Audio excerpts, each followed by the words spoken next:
ఎప్పుడిన్నా అర్థం కాలేదా?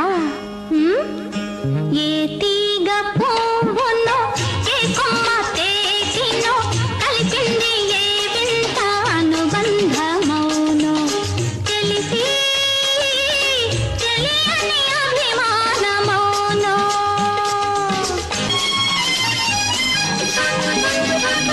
మనసు మోగది మాటలు రానిది మమత ఒకటి అది నేర్చినది మనసు మోగది మాటలు రానిది మమత ఒకటి అది నేర్చినది.